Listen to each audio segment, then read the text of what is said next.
All right, let's talk about a cyber weapon that literally brought the world to its knees. It's a crazy story of stolen government tools, a global shakedown, and, believe it or not, an accidental hero who found a kill switch hidden in plain sight. So picture this. It's May 2017, and this number is flashing across screens everywhere. Over 230,000 computers in 150 different countries, all hit by the exact same terrifying piece of malware. It was like a digital plague, and it was spreading faster than anyone could keep up. What was happening was just pure chaos. This wasn't some targeted surgical strike on one company. Nope. This was a digital tidal wave that just washed over the entire internet, hitting absolutely critical systems when they were most vulnerable. And if you want to understand the real-world impact, the actual human cost, just look at what happened to the UK's National Health Service.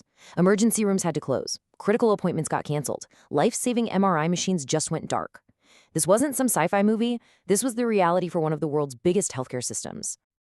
So if you were one of the unlucky ones, this is what popped up on your screen. Now, the demand itself wasn't huge, only about $300 worth of Bitcoin, but the pressure was immense. You had this terrifying ticking clock that would double the price after just 3 days and threaten to delete everything forever after 7. So what exactly was this weapon? The key to its devastating power, the thing that made it so effective, was how it combined two totally different kinds of threats into one nasty package. WannaCry was, well, it was the perfect storm. You had ransomware, which is basically a digital kidnapper that holds your files hostage.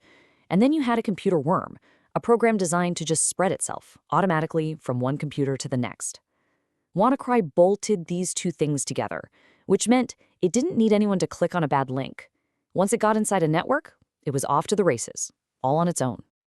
And its attack was ruthlessly efficient, just 4 simple steps. First, infection. It used a known weakness in Windows to get its foot in the door of just one PC.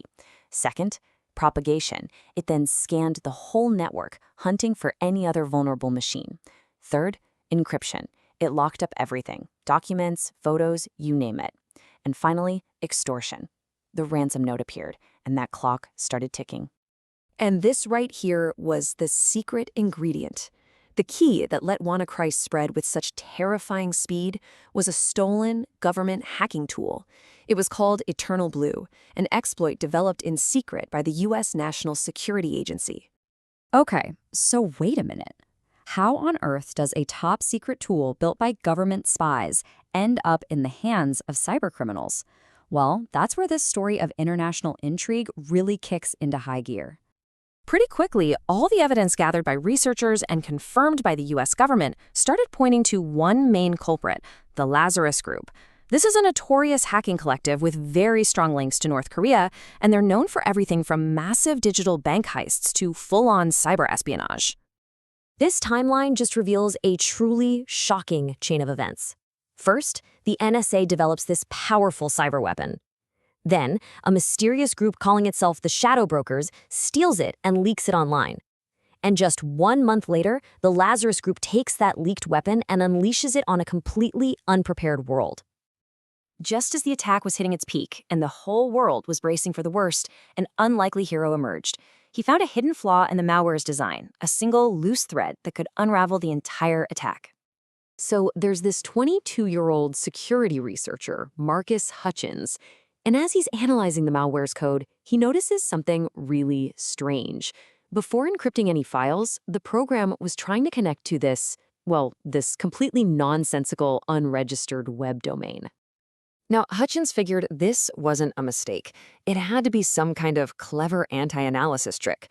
See, researchers often test malware in a secure sandbox, a simulated environment where they can watch what it does.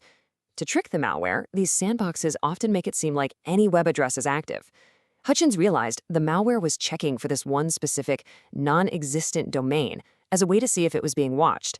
If it got a response, it would assume it was in a sandbox and just shut down.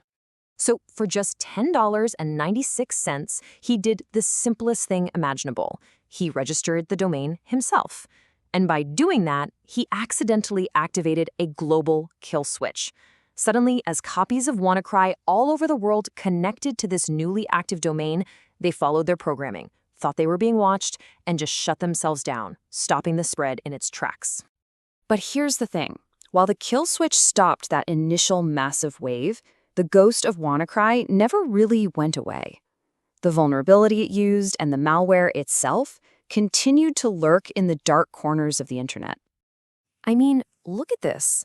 A report from 2 full years after the attack found that a staggering number of organizations were still getting hit by WannaCry infections.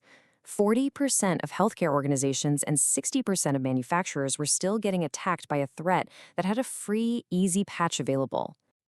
And it gets even worse. 4 years after the initial outbreak, the number of organizations affected by WannaCry actually grew by 53%.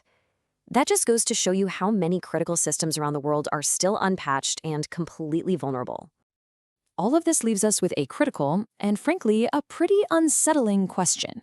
A fix has existed for years, so why are so many still vulnerable to this preventable attack? And more importantly, what does that say about our readiness for the next global cyber threat?